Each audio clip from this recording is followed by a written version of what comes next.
session is in the books. So Mark Rogers TV, the voice of college football, talking up Florida State. And of course, if you like the videos, don't forget to like, comment, share, and subscribe. We've got Tim Linnefelt on the line. He is senior writer for Seminoles.com with a little bit different perspective, I believe, with a direct connection to the university there. Tim, how you doing today? I'm doing great, man. How are you doing?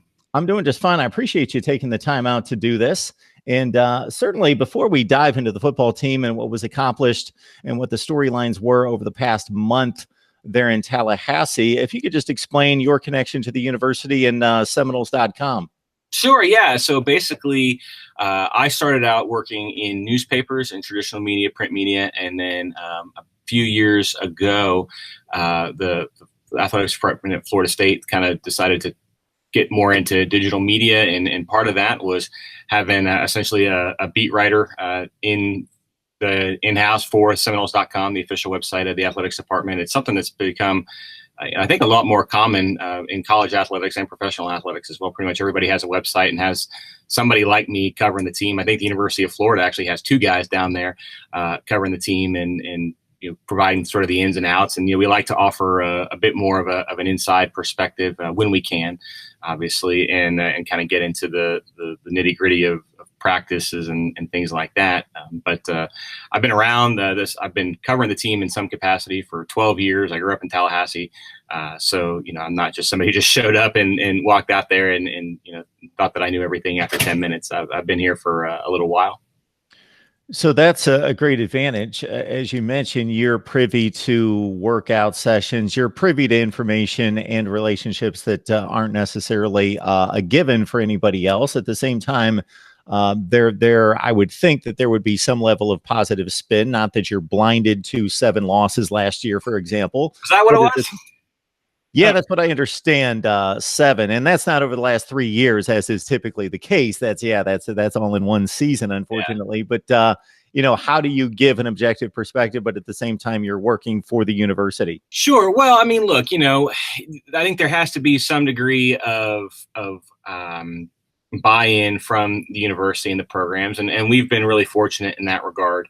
That they kind of understand the world we're living in, and that the fact is, if you come out on social media or on your website or whatever, and you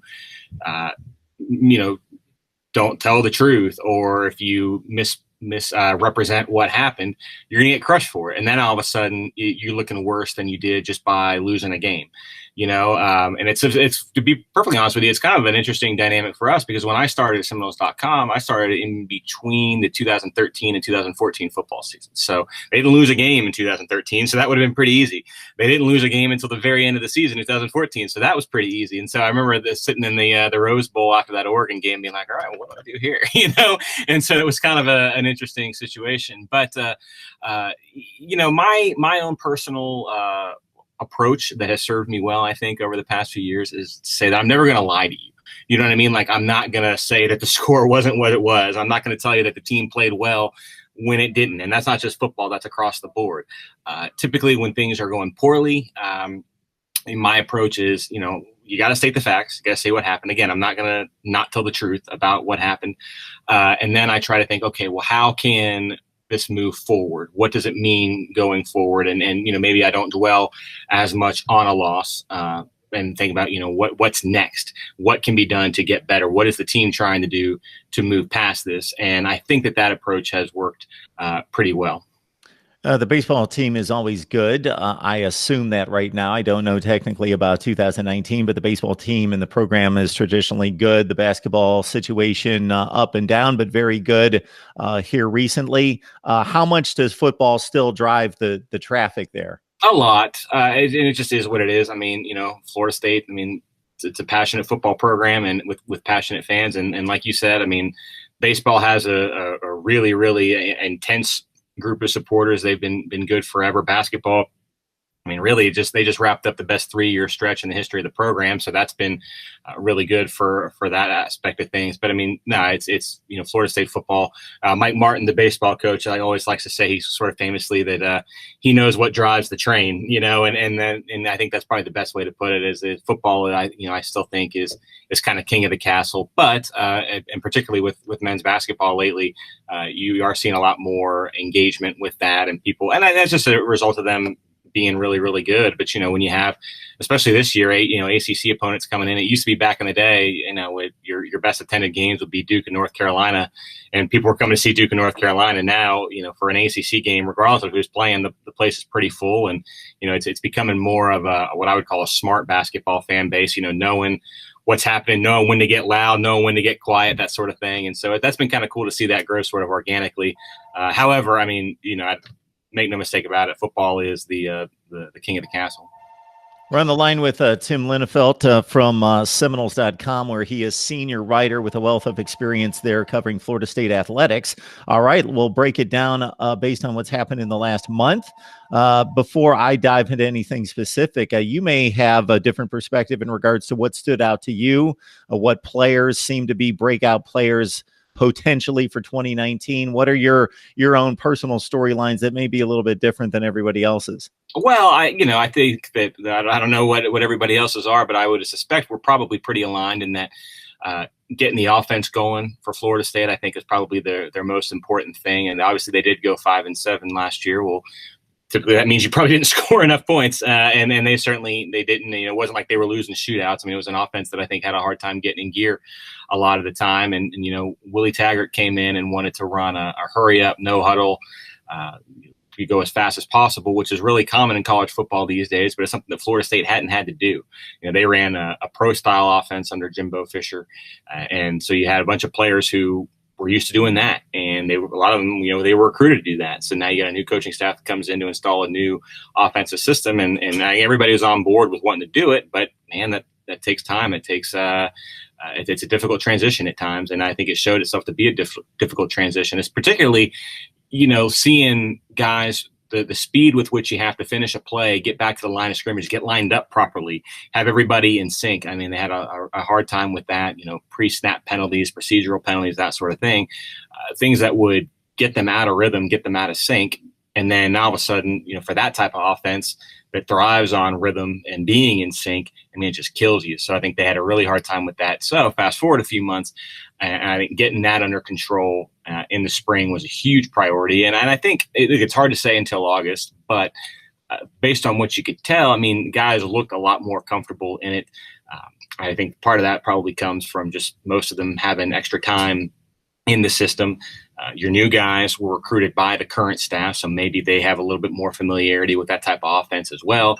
So that helps. And then also I think, man, quite frankly, I think they have 3 new coaches on the offensive staff. And I don't think it would be totally out of line to say that you probably upgraded all 3 positions. Kendall Briles, of course, comes from a background at Baylor and Florida Atlantic and Houston. And if you watched Houston last year, you saw what kind of offense they ran and the kind of success that they had with it. So you want to replicate that there. He brought his offensive line coach with him. Randy Clements is a guy who he's known. I think Randy Clements said he's known Kendall Briles since he was a little kid.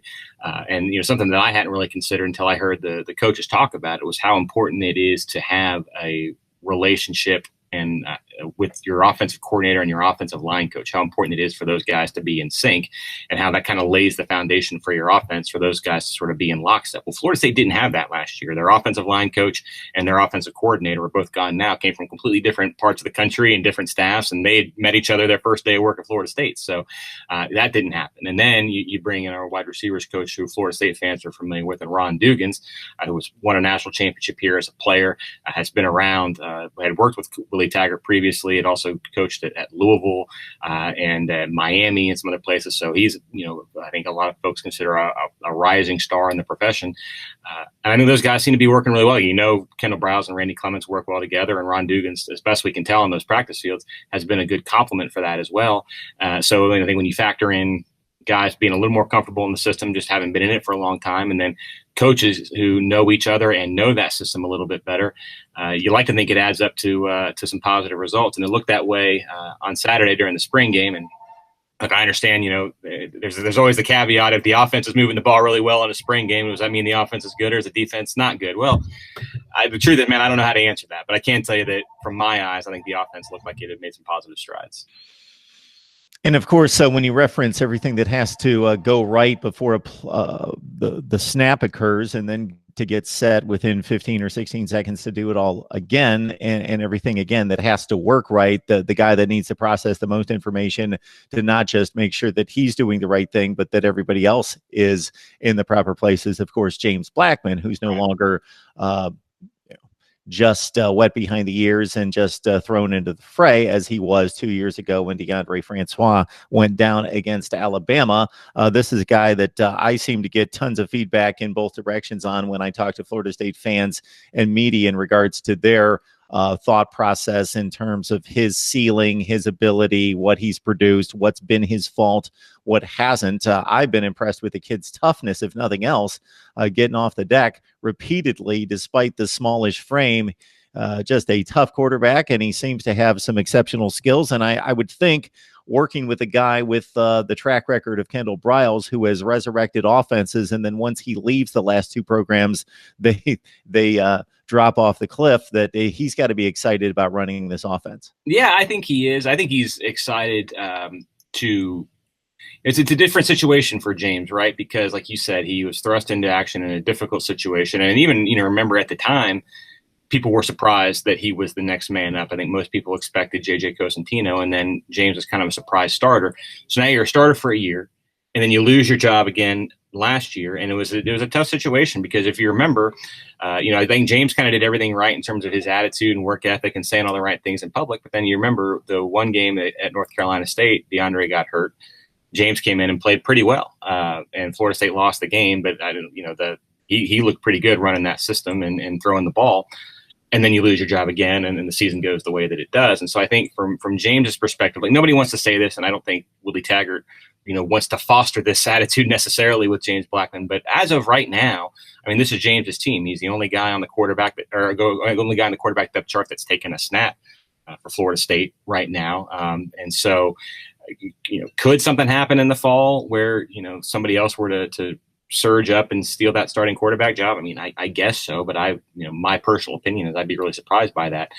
And I think the team would be too. So it's kind of a new circumstance with him. So I think he kind of likes that. I think he has sort of embraced the idea of being the alpha of the offense, if you will. That's how one of his receivers described him after the spring game. And that's kind of it's been an interesting thing to see out of him, because, I mean, he's not, it's interesting. He's not a shy guy. I mean, he's not cocky and he's not brash, but he is confident. He believes in himself, and I think he believes that he should be the starting quarterback. And so I think to have that attitude this spring, I think it's a good thing. But I also think that it kind of feeds into his teammates as well, man. I mean, I don't know that I've ever been around a quarterback as popular with his teammates as James Blackman is, and that includes Jameis Winston, who he certainly was too.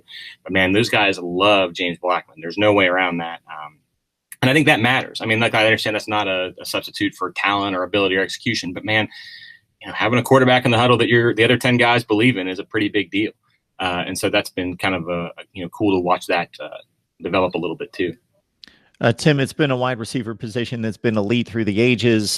Florida speed translating to the three universities in state. They all have great legacies there, and up through the national championship season, of course, and then even beyond that, as you mentioned, the Rose Bowl the next season, then even through that Orange Bowl win over Michigan. But there seems to have been a huge drop-off, and it's all correlated. Offensive line doesn't block for the quarterback. He doesn't have time. The receivers don't make plays or can't get the ball. And it obviously is a team game to the max, but the wide receiver position seems to be a bit in flux, and maybe definitely hasn't been as productive as what we're accustomed to. Yeah, I mean, it's like long division, right? If you mess up one step along the way, the end result isn't going to be where it's supposed to be. And I think, the receivers are kind of at the end of the equation after the offensive line and the quarterback and all that. I agree with you, particularly over the last couple of years. When you think back when Florida State was really, really good, and you had the likes of Kelvin Benjamin, Rashad Green, guys who were playing in the NFL, and for one reason or another, following up with that, Florida State recruited really well. I mean, if you looked at the star rankings behind the guys in that receivers room, I mean, you would expect there to be production coming through. But for one reason or another, some guys dealt with injuries, some guys dealt with inconsistency, some guys dealt with, inconsistent quarterback play. It hasn't been what it should be. I do think that there's reasons to be optimistic for Florida State this fall. Marian Terry is a guy who I think maybe a lot of folks outside of Tallahassee don't really know about. But when you look at him, I mean, he looks like a receiver. You know what I mean? A big body, thick, pretty physical. He's from Southeast Georgia, from a small school. Didn't have a ton of attention until late in the recruiting process. Florida State was in on him. He ends up coming here. And he's just a really big body, deep threat kind of guy. I mean, I don't think there's a whole lot of subtlety to his game, at least not right now. I mean, he's the kind of guy, if you're a quarterback, you'll get under center or in the shotgun in this case, look to your right. And if you see him one-on-one with a cornerback and you lock eyes with him, everybody kind of knows what to do. He'll run down the sideline. And if it's a cornerback under 6 foot, more often than not, he's going to be able just to go up and get it. And when you saw Florida State beat Boston College in that game a few months ago, time runs together these days. That's basically what it was. He was one-on-one matchup with an undersized DB and just ran down the middle of the field and went up and got the ball for a touchdown. So I think if he'll be in his 3rd year in the program. I think if he can make some more strides and maybe add an element to his game. He's even said he wants to work on his short game a little bit. He knows that he can go out and catch the deep ball. He wants to be more dependable on other sides of the field. If he can do that, I think that's a pretty positive development. And then also he's got a pretty nice complementary piece, I think, in DJ Mathews, who was a really highly rated receiver out of high school, played at a pretty high school level over there.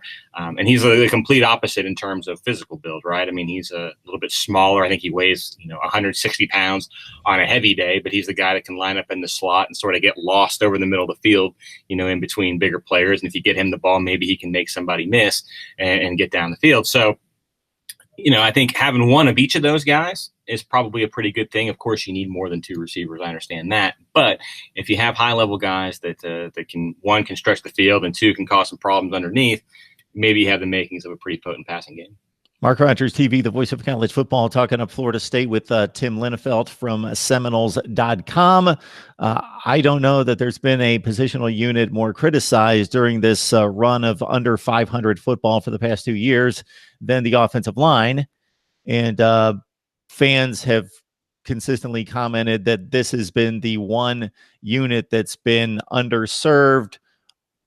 There hasn't been the attention given in the recruiting efforts, and it's shown on the field. Yeah, I mean, it's that's probably a fair assessment. I mean, look, man, when I think back to my time covering, and which spans just about before the end of the Bobby Bowden era, throughout all of Jimbo Fisher. I mean, if you really objectively look at it, I think over the last decade, Florida State has had about a year and a half of really, really good offensive line play. One was in 2013, of course, when they won the national championship and all those guys went on to play in the NFL. And 2 was the second half of the year following that. The first half of the year, they really kind of struggled. Brian Stork was gone, the center, and they were having a hard time making those pieces fit. They end up moving Cameron Irving from left tackle to center, bringing in a true freshman in Roderick Johnson to play left tackle. And then from then, it worked and they were able to click. Beyond that, man, it's kind of been tough sledding on the offensive line. Why? I don't know. I mean, yeah, I agree from a recruiting standpoint, but it's not like they haven't, made efforts to fix the offensive line. That it's not like the coaching staffs were unaware that there were issues. I think 2 or 3 years ago, they signed something in the neighborhood of, 10 or 12 different guys. And for one reason or another, injuries or guys aren't happy and leaving, you look around, where are all these guys?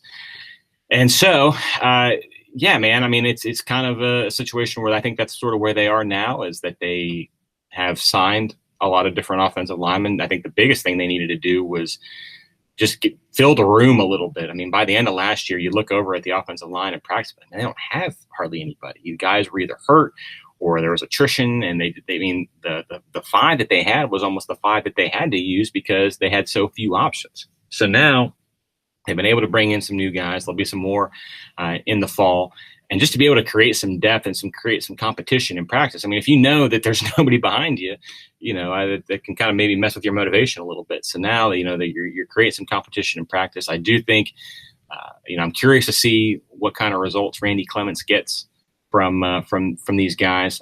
I'm not an offensive line technician. I don't know that I fully can tell you just based on watching him practice. What I do know is he's worked with Kendall Briles for a long time, and the offensive lines that he's had have been good enough for the offense that Kendall Briles wants to run, right?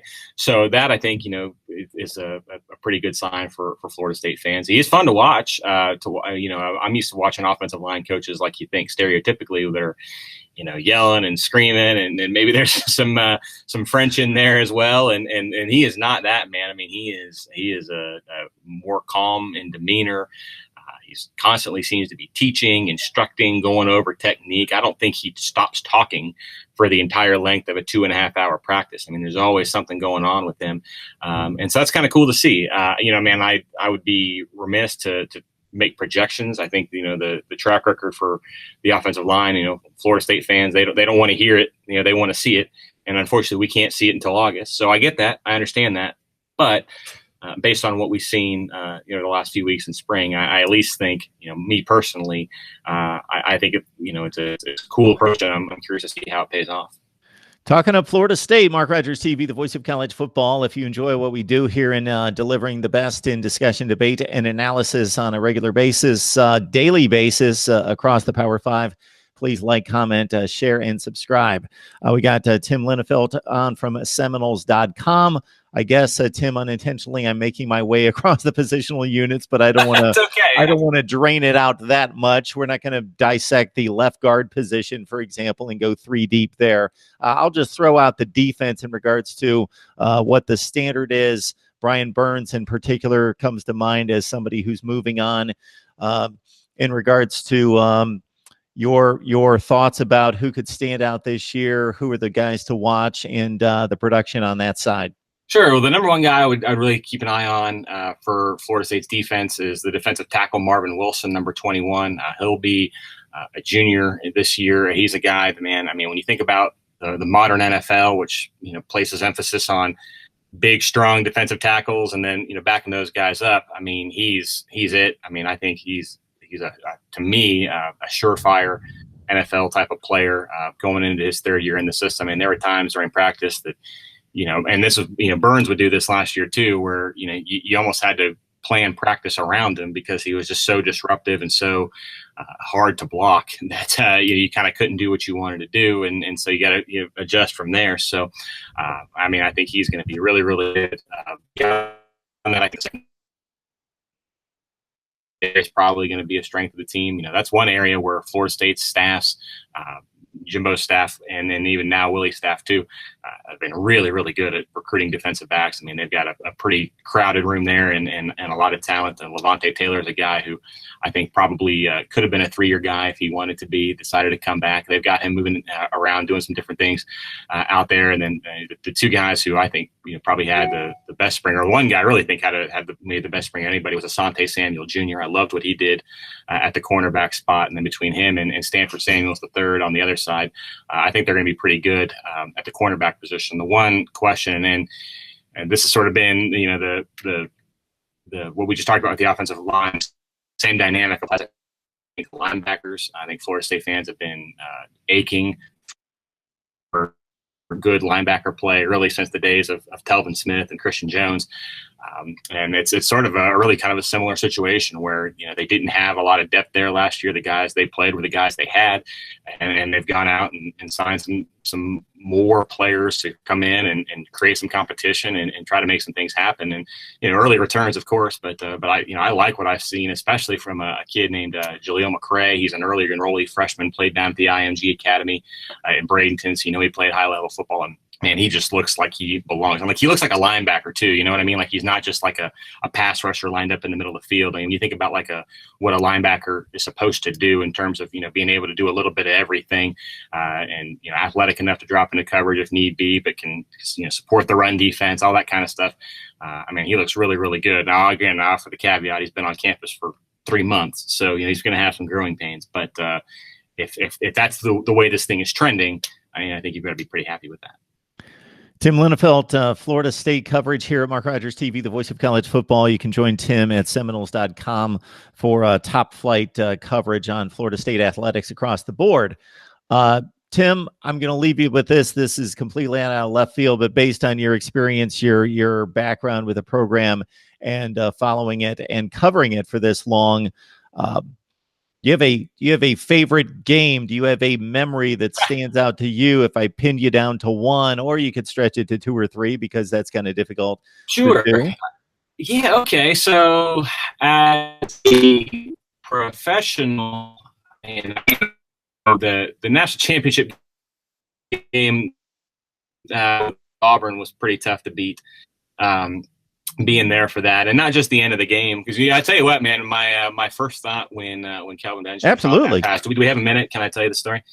So I was not working for Seminoles.com at the time. I was with an independent newspaper back at that point, and the deal we had worked out was that if Florida State won, I and a couple colleagues were going to produce a championship magazine, like a commemorative magazine, right? And if they didn't win, we're like, all right, well, just cut your losses and do that. And, we'll cover the game, but we're not going to put out a commemorative magazine for a game that they lose. So I remember being there, and Florida State got down big in that game, of course. And so I'm thinking, all right, well, this is a fun trip. Maybe hit the beach tomorrow, and then I'll go home. And so then, so when Kelvin caught that ball, and there was a zillion people on the sideline, you couldn't move. And so, like, between plays, everybody was just a mass of humanity moving from one end zone to the other to try to be in the end zone where they were going. So you remember Auburn scores at the end, and you're thinking, okay, so then everybody moves on down. And I'm thinking when Benjamin caught that ball, I'm thinking, man, I have a lot of work to do, because it had to be done by like Thursday, and it was Monday. So so I was feeling a little bit of pressure at that point. And the other thing about that, and this is a funny memory, is that they come back, and I think Auburn had just kicked a field goal. I think they were up by 4 at that point, maybe in the fourth quarter. And so Florida State's getting the ball down by, I think that's what it was. They were down by a touchdown. There's like 4 minutes left to go in the game, or whatever it was. And so I said, I'm going to go down and be there, because this drive is probably going to decide the national championship. If they score on this drive, they're going to get it. So I'm going down, and at the Rose Bowl, they don't do elevators. I guess they do, but it's an escalator that goes outside the stadium to get from the press box to the field level, and it's outdoors. So I'm on the escalator with, again, a bunch of other people, some media, whoever else. And look, while on the escalator, the crowd just starts going nuts. The crowd's going crazy, and I have no idea what's going on. I can't see anything, and it's a split stadium, so it could be, who knows what happened, who knows who did what. All you know is something happened. I finally get out there, walk out on the field, and I look up, and Florida State has the lead, and I have no idea how or why. It turns out that was the kickoff return that Kermit Whitfield had. So here I am. I've traveled 3,000 miles, having to put this magazine together, and in my mind at the time, I'm thinking I've missed the play that won Florida State the national championship. Thankfully, it didn't work out that way, but at the time, that was not a great feeling. Yeah, 2 more scores to go. Yeah. But I certainly can relate to that. A number of times, if you choose to sit in the press box, so as a member of the media, you've got your opportunity, usually, depending on the situation, to either stand on the field or sit in the press box. Of course, you've got a better perspective from the press box, but then you get into those situations if you want to grab players and do all the things on the field after the game that you would like to do, at least from my days in more traditional TV before everything was online. And making that mad dash to the field in the fourth quarter, and potentially missing the most important element. If it's not a 31-7 game, if it's nip and tuck down to the wire, then trying to determine the best time to leave the press box, make the mad dash, and get down to the field and still know what's going on, so you can you ask relatively intelligent questions at that point. If you can. So yeah, it worked out okay, but at the time it didn't feel great. Tim, we appreciate the information and the insight into Florida State football. You're welcome anytime, and hope you have a great day. Hey, thanks, man. I appreciate you having me.